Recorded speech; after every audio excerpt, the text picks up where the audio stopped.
Hey everyone, this is Deepak from Amazon India. Welcome to the first in the Facebook Live series of Amazon Books India. Today we have with us two renowned historians, William Dalrymple and Manu S. Pillai. I welcome you both to this live session.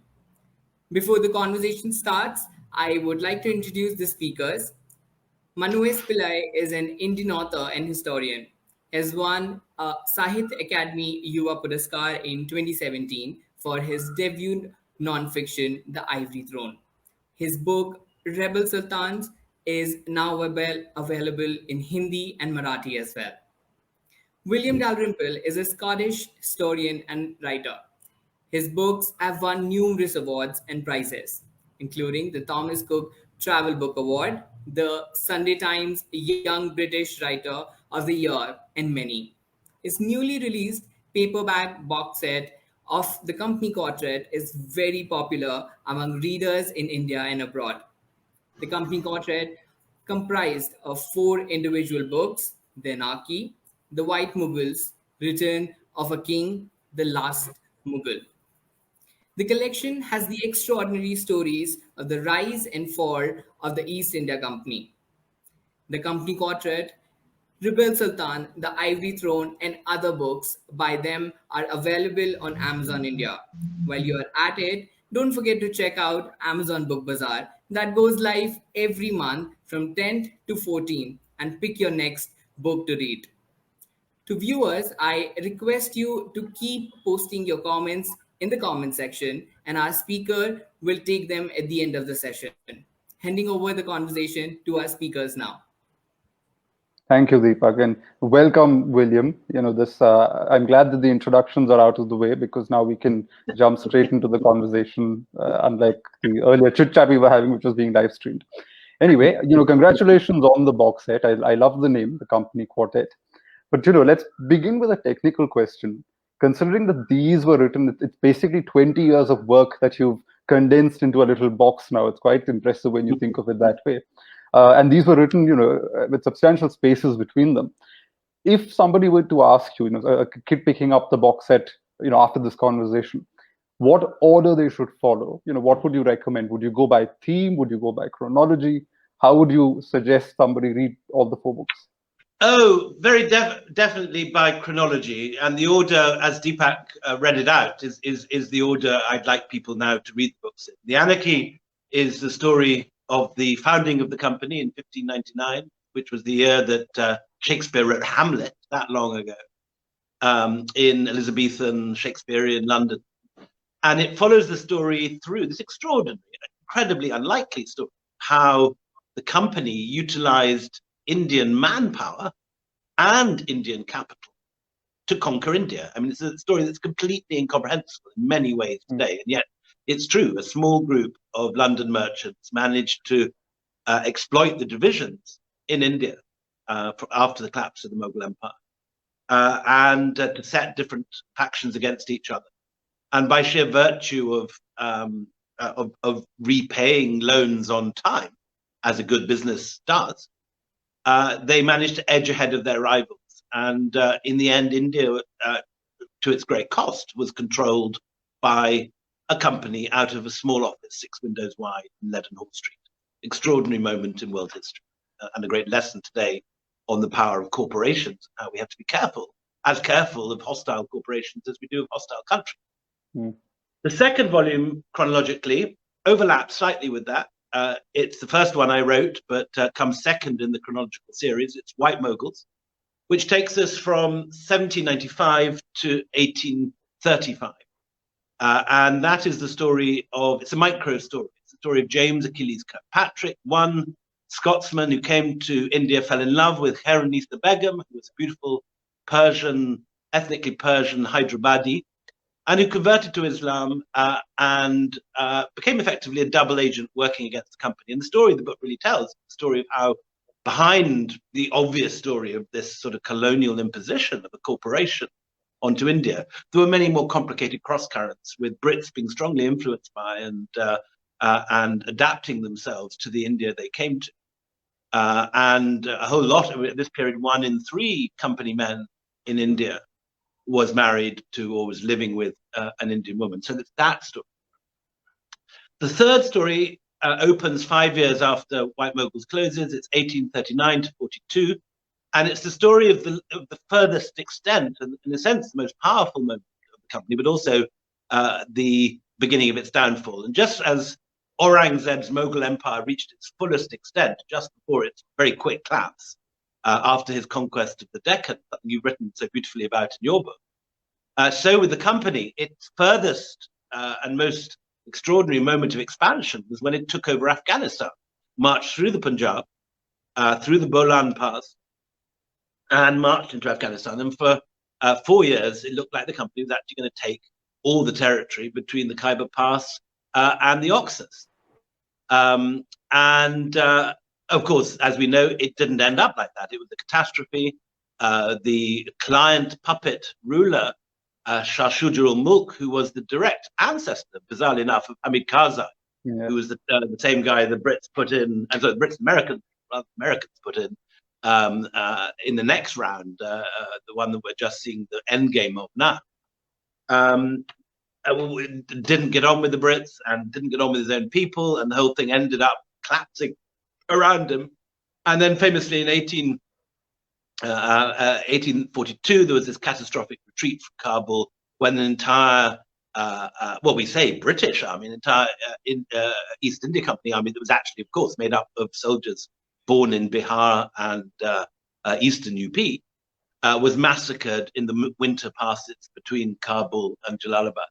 And at least according to legend, one man made it out alive, Dr. Bryden on his horse. The subject There's a painting that depicts that, I think. Exactly, one of the kind of most famous images of the whole British Empire. This the remains of an army. It's called, by Lady Butler. Now banished to a regimental museum in Somerset as part of the British sort of amnesia about empire. That is the story of how the company, in a sense, began to fall apart, because it was this, in many ways, that led on to the next story in the quartet, which is the story of the Great Uprising, what the Brits call the Indian Mutiny or the Sepoy Mutiny, what in India is called the First War of Independence. I refer to it by the hopefully neutral name of the Great Uprising, because that's what it was. It was 1857 was the largest anti-colonial uprising of any colonized country in the entire 19th century. And 100,000 of these India companies owned mercenary sepoys, turned their bayonets on their officers, and marched to Delhi to put Bahadur Shah Zafar back on the throne. But Bahadur Shah Zafar by this stage was 82 and a mystic and a poet rather than a Che Guevara guerrilla leader, and was singularly ill-suited for the role thrust upon him of reviving the Mughal Empire and kicking the company out. And the whole thing ended in a catastrophe again, largely because of divisions on the Indian side, which the British were able to exploit. And in September 1858, an army marches down Punjab, occupies the ridge, moves towards Kashmiri Gate, then finally enters the city in September. And there follows one of the great war crimes of British imperial history, the massacre of Delhi, when every male over the age of 16 who doesn't manage to make the escape is bayoneted. A horrific event that oddly is largely forgotten in both India and Britain. People remember the far smaller Jallianwala Bagh massacre, while the massacre of, it's uncounted, but probably in the tens of thousands in 1858 in Delhi is largely lost to history. Quite possibly because so many of the people who recorded it were killed. I mean, died in this terrible catastrophe. And that book ends with the collapse of the company and its nationalization in 1858, bringing the whole story of the company to a close. And what happens after that is, in a sense, the more familiar story of the Raj, which begins in 1858 when the British government take over, and it becomes a crown colony. Queen Victoria becomes the Empress of India, and so far so familiar. All that Kipling, Curzon stuff that, in a sense, we know very well. But what I was trying to do with these books was, in a sense, illuminate the period that Indian historians know as the Twilight, which is a period which I've always been fascinated by, and it's one of the last areas in Indian history where a writer can really make a contribution because so little is written on. And for 20 years, I worked closely with a wonderful translator called Bruce Wannell, who very sadly died last year, was my closest friend and closest collaborator. And Bruce was a fluent reader of Indian Persian and had very good Urdu and Pashto and Hindi, and was able to read the Indianized Persian of the sources right the way through from the documents we found in the British Library, that's originally been in the Red Fort, which there are large numbers in the British Library at King's Cross. Stuff we found in the Indian National Archives, a lot of stuff from particularly the Indian accounts of the retreat from Kabul and so on that have never been translated before. Other places that proved very rich source of Persian language, Indian history, were Tonk in Rajasthan, a surprising place perhaps on the face of it, as it's quite a dusty, flea-bitten place today, but it has one of the great libraries of 19th century India still there.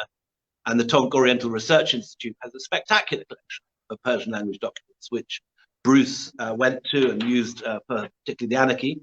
And finally, in Return of a King, a huge, surprising range of Afghan accounts of the retreat from Kabul and the First Anglo-Afghan War, because this, of course, was a great national moment. This is what, like Waterloo or the Battle of Britain for the British, or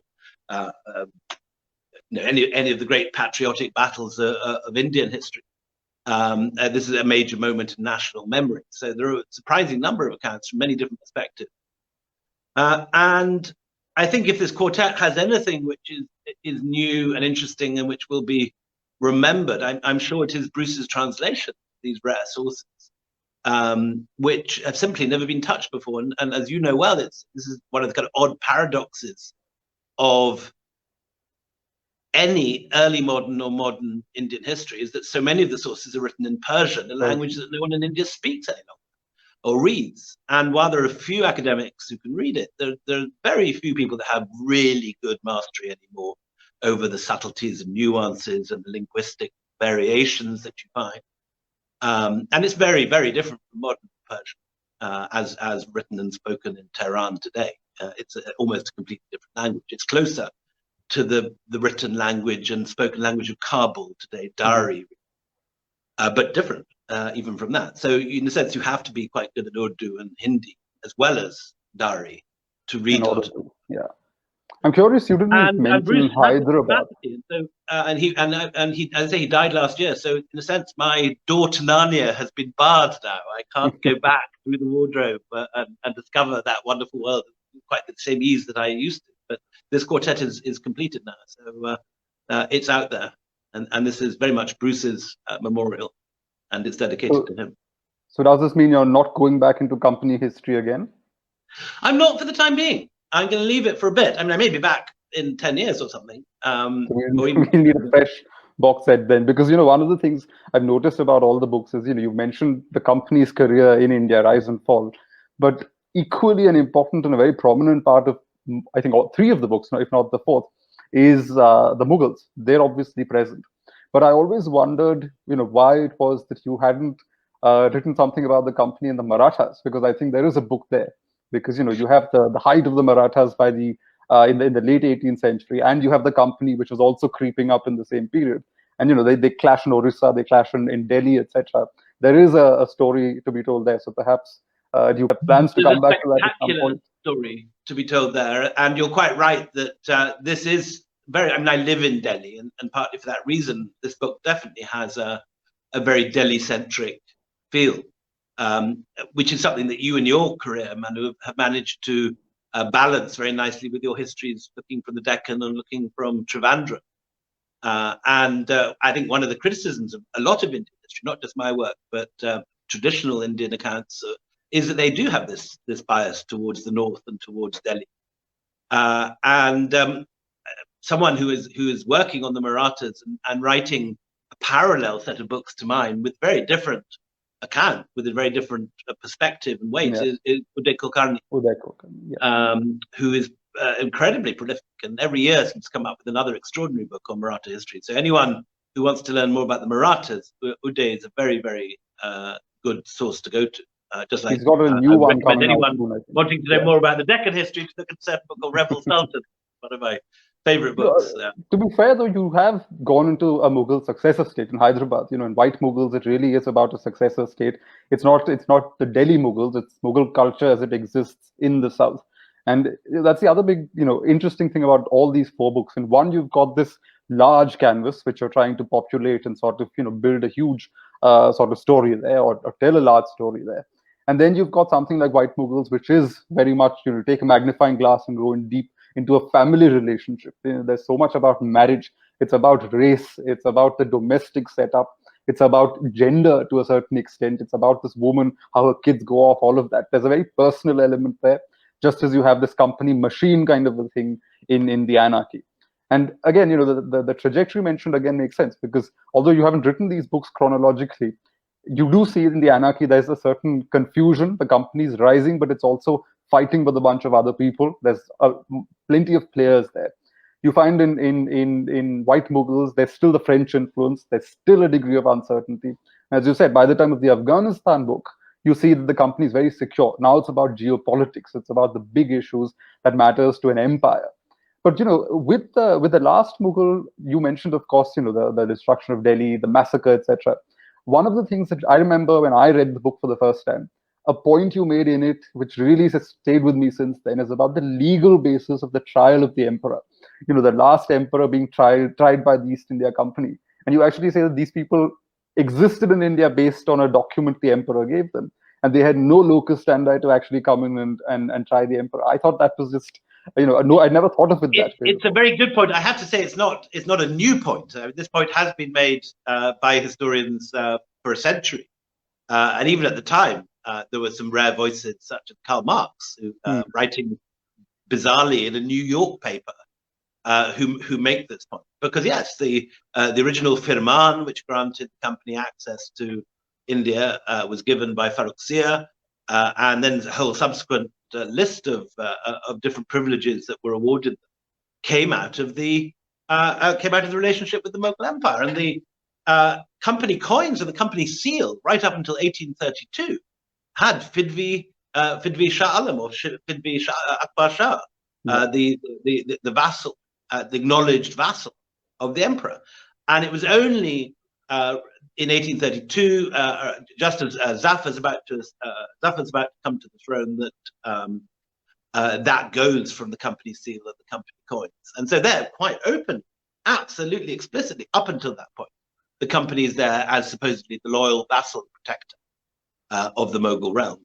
And so for the company to put the emperor on trial is a bizarre inversion of not just justice, but actual legal principle.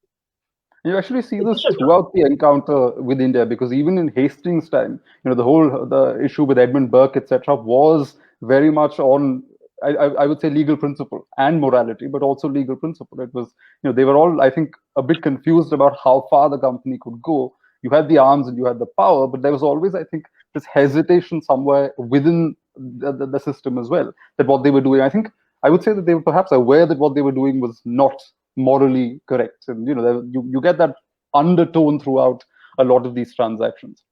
One of the big surprises writing the Anarchy was finding how much resistance there was to the company at home. Yeah. You kind of assume that everyone was this was something that was generating massive wealth in Britain. It was the country's single largest employer. And you would have perhaps assumed that the Brits were shoulder to shoulder with the company. Far from it. The company was deeply unpopular for a variety of very good reasons. It was regarded as a ruthless, extortionist business. Liberals such as Horace Walpole compared it to the depredations of the Spanish in Peru. We have outdone them.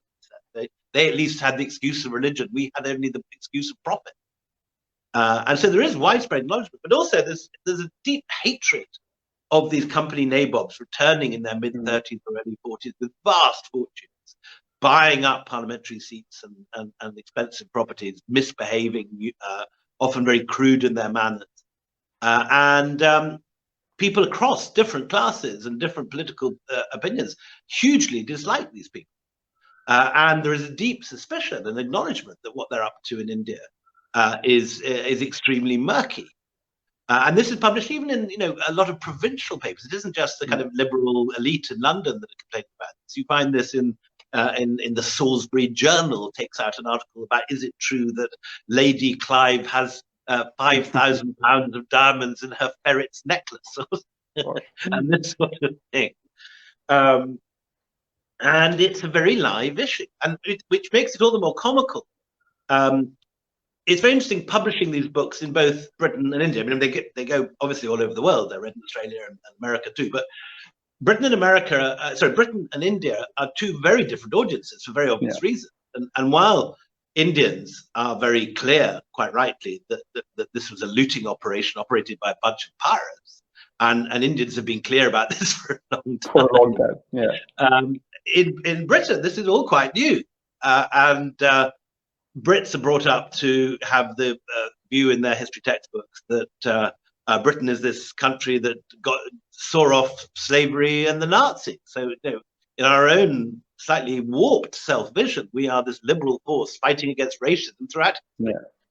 And what's nice about writing The Company and putting it out to a British audience is there is no pretense. It's very clear in The Company period. There's no talk of civilizing mission until perhaps at the very end with Bentinck. But even then, it's only the kind of thinnest of veneer. He's running a for-profit organization for the sake of the shareholder. And in the early days, it's absolutely frank. Clive and the 18th century figures are very, very clear that they're there to make a profit for shareholders. That's the job. It's a company, it's a corporation. Same with Goldman Sachs or McKinsey's or any of these big money-making corporations today exist for the purpose of making money. Now, there's nothing wrong with that, and obviously it's what generates the world economy. But it is wrong if you're using it to exploit and plunder and loot, which is what the company was doing. And amazingly, to this day, the British are not taught this in school. So that when you meet a Brit newly arrived in India, he often has these sort of completely utopian ideas about Britain and India being this sort of happy friendship that finally ended up with us giving Edwina Mountbatten as a final wedding gift to Nehru. And so, in a sense, I'm fighting two different battles and addressing two very different audiences, a completely different set of misconceptions. For Indians, it's probably more surprising to read something like White Mughals and discover that a lot of Brits in the company dressed in Indian clothes, had Indian wives, enjoyed smoking a hookah, commissioned Indian painters to paint company school painting, and that whole baggage of tricks.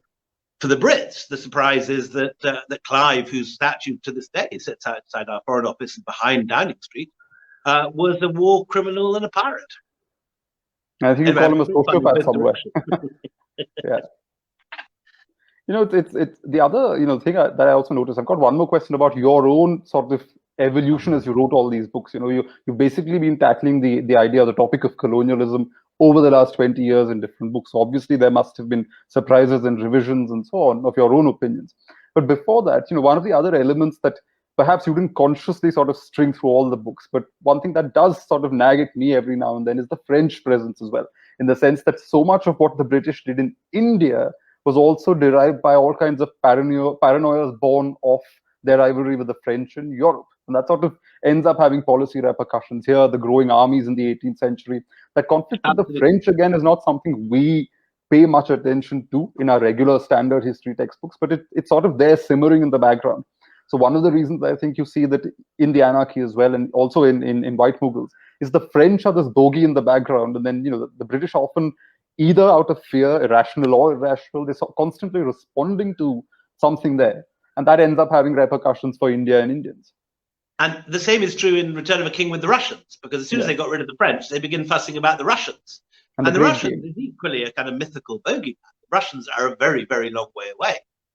Even at their closest, they're at the Oxus, no nearer than modern Uzbekistan, which is, a long way from India. But the British worked themselves into a complete lather. There's going to be a Russian troops pouring down the Khyber Pass and throwing them out of India. And I think this is it isn't geopolitically a real worry at all, but it is, I think, a real fear at the time. People do persuade themselves that this is an issue, or perhaps it's just that any militaristic empire needs an enemy. And we've only got to look at the recent vote in Congress this week, where America basically, for the first time in history, moved the entire budget behind defeating China. And it's the first time since the Cold War that you see the Republicans and the Democrats agreeing on something. It took the Russian Soviet threat in the 70s to make Democrats and Republicans unite and see eye to eye. Now China is doing the same with Republicans and Democrats, and I think you can draw a parallel with that in the East India Company. You know, when they've got a bogeyman like the French or the Russians, they pull together and unite. And when that bogeyman disappears, there's a whole range of factional infighting.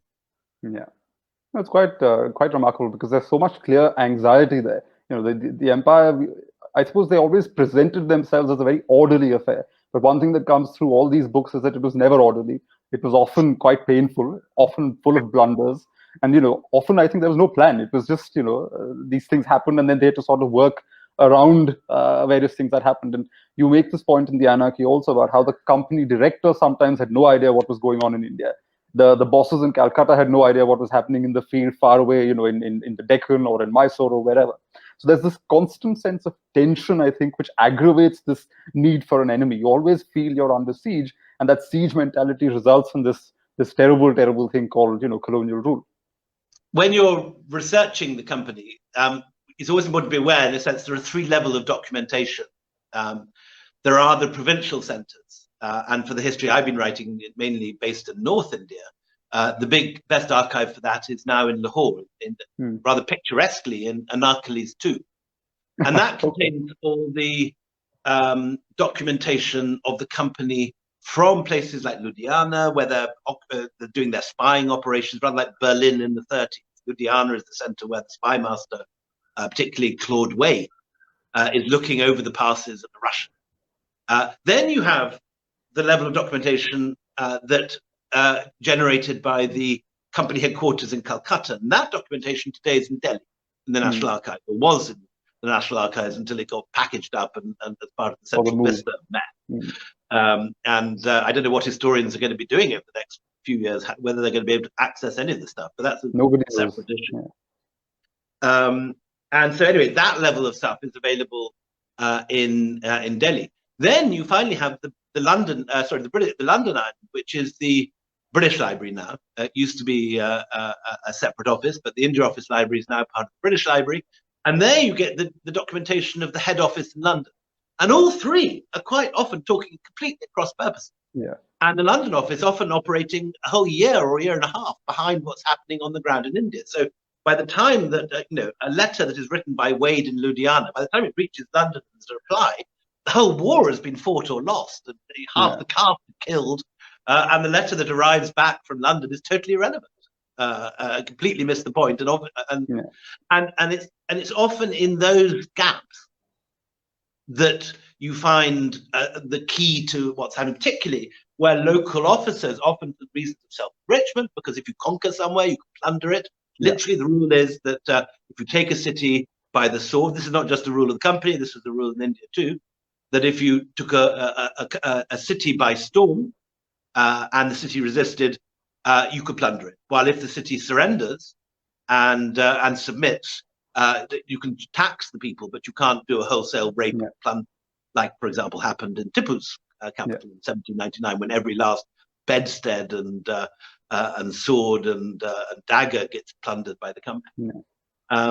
So it's in the interest of the man on the ground, the officer in Ludhiana or in Mysore or in sitting in Bangalore or somewhere, to declare a war and fight a battle, while the directors in London, who are just looking at the profit margin and how much dividend they can pay to the stockholders, are urging caution throughout, and the London directors saying, no, we want a peaceable trade, This same letter gets written for hundreds of years while individuals on the ground are fighting illegal wars and shipping the goodies home.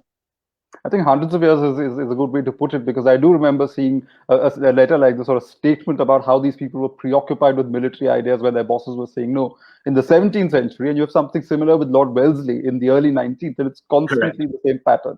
as if there's no control. It's almost like the tail was wagging the dog at times. You see that the army in India sort of had a mind of its own and an agenda of its own, whereas the bosses in London were not effectively bosses very often. And it's very easy to understand. If you are a soldier sitting in a frontier barracks, you want a bit of action. You don't want to play billiards the whole life. You want to make your name and get promoted, as well as get your hands on the gun. So of course, these guys are straining at the leash at every stage to have a fight. And that's actually interesting, because a lot of the young men who came out and served the company, I think a lot of them at one point were Scots, and they often they were these younger sons of these middle-income sort of family, from the gentry, who had no prospects at home. The only way they could build prospects at home was by making money in India.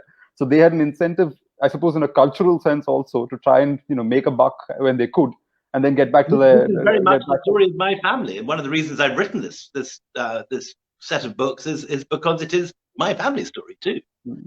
We are exactly the background you described, middling to low gentry in provincial Scotland, and it was never the elder sons sent out. The elder sons are kept at home to run the estates and to run the local businesses. It's the younger sons, but no use to them. Like myself, I'm a younger son. I would have been sent out, so I mean, my family are deeply complicit in this whole process, and throughout the Company Quartet, the Dalrymples pop up, maybe rather more than they should do. No out-and-out war criminals, and one or two quite nice ones, such as Alexander Dalrymple mapping the coast of the west coast of India, this sort of stuff. But it's in general not a pretty picture. Wasn't there also a very tragic Dalrymple who went out and sort of died before he could make money or something? You told me a story once about the anarchy opens with Stair Dalrymple, who was the most incompetent East India Company officer in history. Came out, borrowed money, his ship sank, he got malaria, then died in the black hole. Gosh. Leaving huge debt. But coming to your journey again, one of the things these books, a lot that comes alive is partly because clearly you've been to a lot of these places. I know, for example, when you were doing the anarchy, you were in Pune, and you'd sort of gone out with Uday Kulkarni and seen places and so on. You've obviously been to Kabul and Afghanistan and so on. So the travel is, of course, a very important part of this. And you began, I think, as a travel writer, long before you started writing specifically on the Mughals and Indian history and the company. How much do you think that has sort of added insight to all these four books? And the other question, in a sort of related sense, is how much has your opinion sort of reversed itself, perhaps, considering that this wasn't written in the chronology of the events that happened, but sort of at different times? Do you now feel, for example, that something you wrote in White Mughals, you would revise it, now after so many years that you've done the anarchy and something else has come to light, etc., etc.? So the two very different questions there. The first one about visiting terrain. I think if you're doing the sort of history that's analyzing the accounts of the company, and it's a detailed economic analysis of the company's workings, or indeed anything like that, then there is no compulsion on you to go out and see places on the ground. But if you're writing the sort of book I'm writing, which is biographical and memoir and event-led, a narrative history, you cannot write it with any degree of authenticity without going to. Absolutely impossible. And there were various places where I thought I could get away with it, and various reasons sort of ended up having to go somewhere. A good example is the Battle of Assay, the Duke of Wellington's young Duke of Wellington's victory over the Marathas. Now, I knew it was very near Ajanta, and I'd spent a lot of time in Ajanta, many trips in and out of the caves. So I thought no point going to Assay, because I know that terrain well, and had this image of these plunging ravines and these river valleys and the green bottoms of the valleys with very stark hills above. Well, it turns out Assay is only 10 miles from Ajanta, but it's as different a landscape as you can imagine. And I ended up going with the current Duke of Wellington. He got in touch when he was in India. We went on, and walked the battlefield, and found musket balls by the riverbank, left from the battle, which is very exciting. An old cannon lying in hedgerows and stuff. And it's completely flat. It's in a river plain. with a very slight rise in one area. And all accounts of the battle talk about this hill. And I had in my head this rocky landscape, which could not be more different from the actual landscape. So if you're giving these accounts, you have to go to the place. And some of them broke great difficulty in Return of a King, following the route of the retreat. I ended up having to go. I had a fan who was the chief secret police of Karzai, who'd liked Last Mughal, and he'd written to me. So I got in touch with him my first night in Kabul, and he fixed me up with a deserter from the Taliban who was the headman of the village of Jagdalik, which was right at the end of the march. I ended up going with this man, who's a fearsome warlord, who and one of the most exciting, but also probably one of the stupidest things I've ever done was getting this guy out into the field. But again, seeing that terrain yourself and walking those fields, and it gives a completely different perspective. What was the second question, Manu, you asked after that? I hope to do a travel book based on these experiences at some point, because clearly there are stories to be told there. The other question was on colonialism, and whether you've changed or revised or reversed even any of your opinions in the course of doing these books, because White Mughals was in many ways your first detailed foray, but again it was a magnifying glass to a relatively small canvas. And then the Anarchy was this huge affair where you see the larger sort of machinery in work. And you realize that, did you realize that there was anything that you needed to correct or alter? So White Mughals took 6 years to write. It was the longest of all. It's a very, very detailed and long research thing. And when I started it, I certainly had very different ideas to the ideas I have today. I was very interested in these White Mughal figures, and I suppose at some level hoped that, there was a more benign story to tell about British colonialism. It wasn't all about war criminals and looters and plunderers. It very soon became clear that these guys were exceptions and that they were crushed by the company machine. The story of James and Khalid Kirkpatrick is of a dissenter who gets crushed by Lord Wellesley. And when it's discovered he's converted to Islam, they try and sack him. And it's only, I won't spoil the plot by saying exactly what happened, but he's saved by the skin of his teeth by the fact he pulls off an enormous treaty, partly due to his love affair. He falls in love with the Prime Minister's niece, and that helps stitch the whole thing together. So any hopes I had that this would be a benign story and a different story from the Raj, it certainly turned out to be a different story in all sorts of ways, but it was by no means more benign. So I think by the time I actually came to write White Mughals, my opinions were pretty well what they were by the end of the Anarchy. And between writing White Mughals in 2002 and finishing the Anarchy in 2019, I don't think you'll find much political difference in my views. It's just maybe increasingly angry and sort of convinced of the criminality of the whole thing by the end. But it's basically I mean, I'm interested to see if anyone reads it through in the new order, in the chronological order, if they spot differences of emphasis, but I don't think, I'm not aware of them. That'll be for someone else to study. There are people who do PhD theses, etc., on books. So somebody might find something at some point. I'm very much hoping you'll find time to review it. You'll be much the best person to do it at some stage. And what you've said so far has been so perceptive. So anyway, that's a distant hope. No, I've actually, read these books in the order that they appeared. When I was actually growing up, I was in high school when I read White Mughals.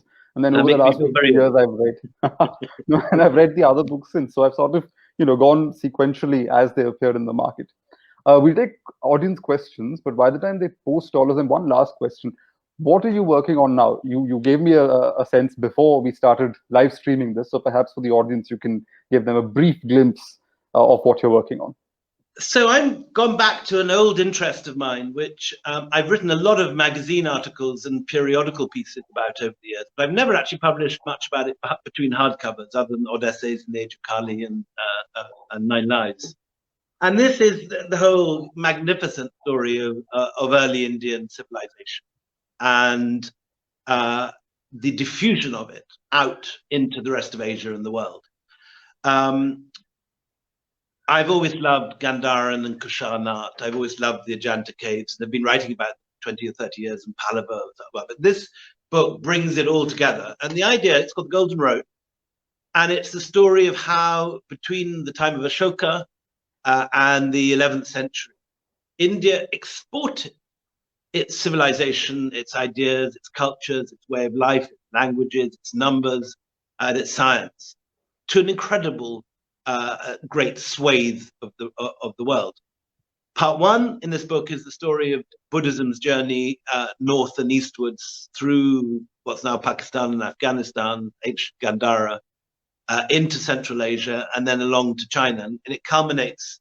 A lot of the book is revolving around a single year, 664. And what happens in part one is the Empress Wu Zetian, who's the only female emperor in Chinese history, converts China to an Indian religion, to Buddhism. And she does this for partly very practical reasons, that the Confucian system does not approve of women ruling. And that Buddhism, being more egalitarian, does not have the same strictures. So, and with Buddhism comes, like a Trojan horse, a whole band of Indian ideas about cosmology, about kalpas and yugas, and the ways of looking at the world, geography, and so anyway, that's part one. Part two is the whole, in a sense, Sheldon Pollock story of the Sanskrit cosmopolis, the story of how Sanskrit and Hindu culture spread from Kandahar, ancient Gandhara, to Singapore, ancient Singapura, two Sanskrit names thousands of miles apart. And this extraordinary story of how Sanskrit and Sanskrit literature, great epics, the Mahabharata, the Ramayana, and also ways of looking at the stars and studying mathematics and so on, spreads right through, even as far as the Philippines, right down through Burma, through Sri Lanka, through Thailand, Laos, Vietnam, and it culminates obviously in Cambodia. And I'm focusing in on the building of Angkor Wat, which is, of course, the largest Hindu temple in the world, but not in India, it's in Cambodia. Yeah. And where the script, then, I think, resembles the South Indian Grantha script, absolutely. And Pallava Grantha is the ancestor of almost every South script in one way or another. But the Khmer script is particularly close. And the third part is the bit that I'm most spectacularly ill-equipped to write, being virtually innumerate and having failed every maths exam I've ever taken, is the story of how Indian mathematics and astronomy travel westwards.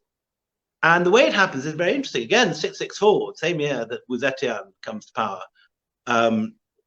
You get the Arabs in that great first expansion of Islam that gets as far as Karachi in the Indus on the coast. It gets as far as Balkh, the great city of Balkh in Afghanistan, to the north. And the hereditary pramukhs of Balkh, who run this center of learning called Naubahar, which is in many ways the Nalanda of Central Asia, convert to Islam. And one of their sons, who is currently at university in Srinagar, in Kashmir, is sent off as a hostage to Resafa, which is near the ISIS headquarters today in Syria.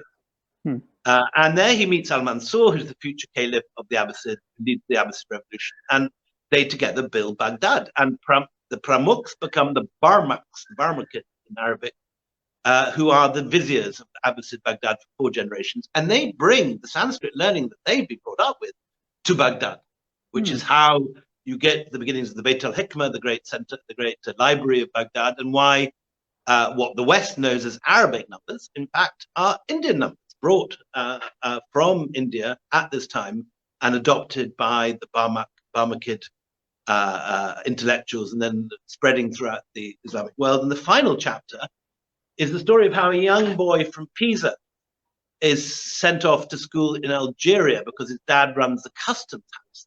And he is brought up and absorbs these what has now become Arabic mathematics, but is in origin entirely Indian, the work of Aryabhatta and Brahmagupta and Paramahira and all these characters. And he goes back to Pisa and he takes this new numeral system to the court of Frederick II. And that man is Fibonacci, of the Fibonacci sequence, Leonardo Fibonacci. And that is how the numbers we all use today, which originated in India, are on the screens of the computer or the mobile you're watching this on at this moment.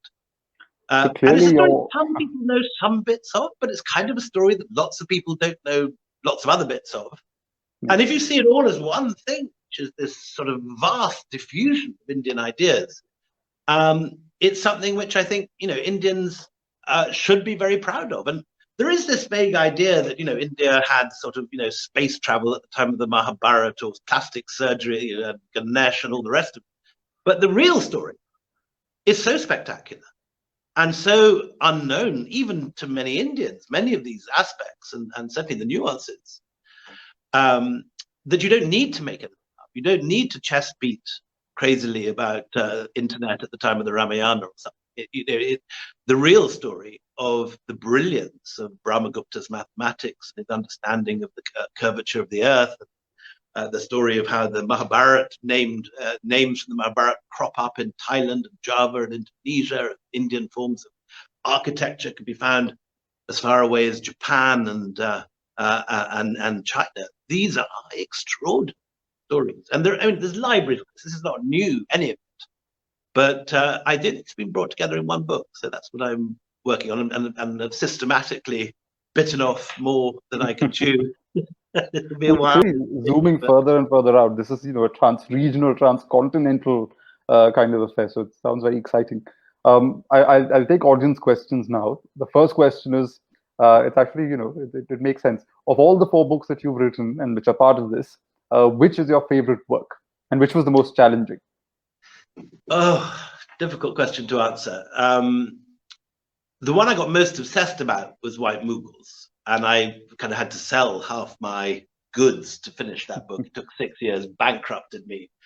But it's also the one that's most flawed, I think, because it's too long. And you asked whether I would rewrite anything. I wouldn't rewrite anything on a political basis, but in a literary sense, I would take 100 pages out of White Mughals if I had the chance.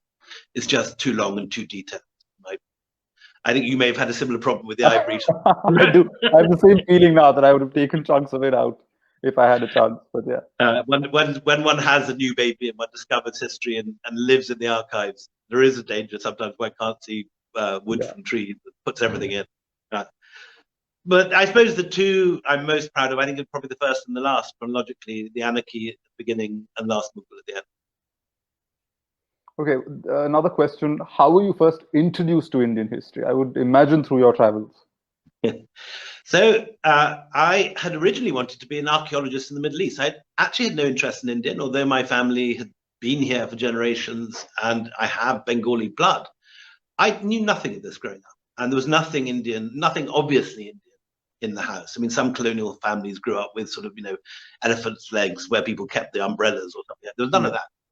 It was all very Scottish. But my plans fell through. Saddam Hussein closed down the British School of Archaeology, where I was meant to be going, saying it was a nest of British spies. I missed my career in espionage at that point, clearly.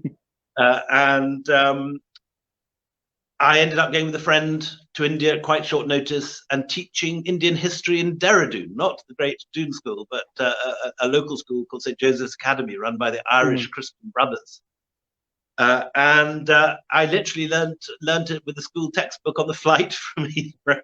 Was my first encounter with. I mean, I'd done bits of Indian history at school, and I'd always been interested in 1857 for a while. But really, I mean, the first time I heard some of the big names of ancient Indian history, definitely that. All right. What are some of your favorite books for readers to beat anxiety during the pandemic? Well, you've got 4 here in a box, so perhaps that. Throw in Rebel Sultans instantly.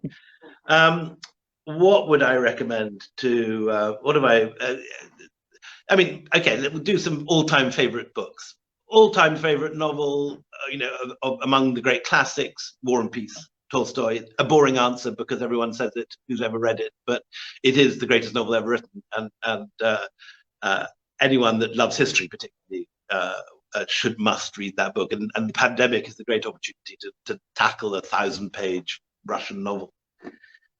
Short, funny, sort of contemporary novels. I love Truman Capote. If you want to relieve some anxiety in lockdown, pull out Breakfast at Tiffany's or Music for Chameleons or even answered prayers. They're very naughty, witty, funny. So a great living novelist. My favorite is Cormac McCarthy. Again, I wouldn't necessarily do it for beating anxiety, because The Road is one of the most harrowing books ever written. But Blood Meridian, I think, is probably my favorite modern novel. Spectacular writer. Non-fiction, if you like the kind of thing I do, you should read the guy who, in a sense, has been my mentor and tutor in writing narrative history, who was the great historian of the Crusades, Sir Stephen Runciman. 3 volumes, but particularly the First Crusade, the first of his 3 books, is now very old-fashioned and written in the 50s and 60s, but still a magnificent work of narrative history, and the way anything that I've learned about sketching characters and how to paint a novelistic picture of a person in a history book, but using facts and using primary sources and making nothing up, I've learned from Runciman. Favorite Indian non-fiction for my generation, I'd say Ketu Mehta's Maximum City probably still sits there as a great book.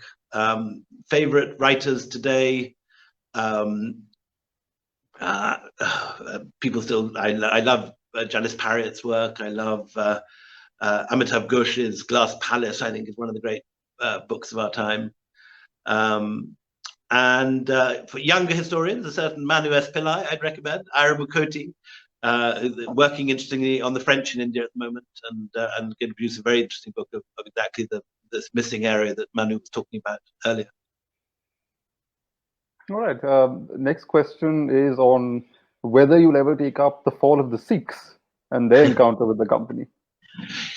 Well, you mentioned earlier, if I was to expand this company quartet at some point in the future, the Marathas is an area that is definitely undercovered in these books. Another area that's undercovered is Ranjit Singh and the Sikhs. Yeah. And one of the reasons I think that no one in India has written a great book on the Sikhs so far is that most of the stuff is in the hall, in the Anarkali archives, which I talked about. And I do have access to that, certainly at the moment. I don't know when things are going to close off. But and so, yes, there definitely could be a future book in the Sikhs, and I very much got that in mind. But really, it should be a Sikh writing it, I suspect. But anyway, but yeah, Marathas and the Sikhs are 2 areas. If ever this was going to expand from a quartet to a sextet, it would be Marathas and Ranjit Singh that would expand it, I think. Well, that'd be 2 very exciting books. All right, I don't see any more questions posted in our chat window, so I'll ask you one last one. There's this, I mean, with good reason, there's this whole, idea that history should not be reduced to great men. But even when you were talking about this Chinese empress, for example, and, you do see in different moments of this colonial encounter with India, sometimes these individuals do matter. It's just, you can't help but think that if it wasn't this particular person with this particular background here, would things have happened in a different way? Because I think, without overstating the case, clearly, I think some individuals do make a vast difference. Do you agree? Do you feel either way that these statements sort of need to be reconciled? So yes, I mean, this is the great question. Tolstoy, of course, who we mentioned a minute ago, in War and Peace, very strongly makes the opposite case, that the great men are buffeted away in the winds of the chances of warfare or economic movements and so on, and that we are just puppets in the hands of the great puppeteer of history. Yeah. I'm with Manu. I don't believe that. I think that certain people do alter the course of history through their personality. I mean, to give an example, in contemporary India, whether you love him or hate him, would modern India be the place it is now without Narendra Modi? It seems to me very clearly that he's altered the course of Indian history at present, and that the utter defeat of the Congress party that we see at the moment and the splintering of the opposition. Now, you may regard that as a catastrophe, or you may regard that as a great uprising and the return of India to greatness and so on. But that Narendra Modi has altered the state of things today. It seems to me unarguably the case. And I think the same is true of the 19th century. I think, someone like Clive is a very good example of someone. What's odd about Clive is that he's an evil, ruthless man, but he has such chutzpah.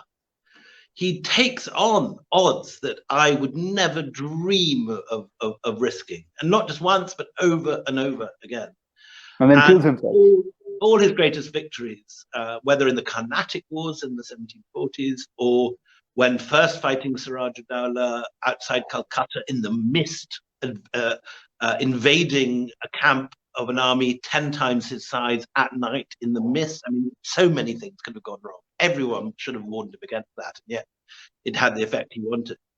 Again, at the Battle of Plassey, when just 5,000 troops were surrounded by 100,000, and again, but for a rainstorm, could so easily have been defeated. And to Clive, that's those sort of figures who do take these incredible risks and alter the course of history do seem to me to be crucial characters to be discussed. And obviously, you've got to put against that changes in climate, changes in economic power. I just had dinner last night with Peter Frankopan here in Oxford, and Frankopan's next book is about how changes in climate have altered history. And there are these wider forces which are invisible, but which a historian can pick up on and see how they alter. But equally, it seems to me that the power of an individual, Babur, for example, Babur, the chance that Babur took in 1526, Battle of Panipat, and many other men would not have done that. The fact that he did and then pushed on madly, I think seriously altered the trajectory of Indian history. And I would challenge anyone to deny that, for better or worse. Again, it may be someone you hate. You may regard Babur as an entirely malevolent force, but that his chutzpah changed Indian history seems to me, as with the case of Modi, to be unarguable. And we haven't even discussed Gandhi yet. Again, another example of what one man can do. Completely unlikely story that no one would have imagined in advance. Yeah. And to the British Empire. I don't see any more questions, so I'll just invite Deepak from Amazon back on. And thank you, William. This was good chatting with you again. And congratulations on the 59-58. No, and congratulations on the new Oxford honor. I hope you. Thank you. Yeah. Deepak, on to you. Yeah. Thank you for the great session. Thank you everyone for tuning in. You can check out the Company Quartet paperback box set on Amazon India website and app. Happy reading, India. Thank you all both. Thank you. Thanks.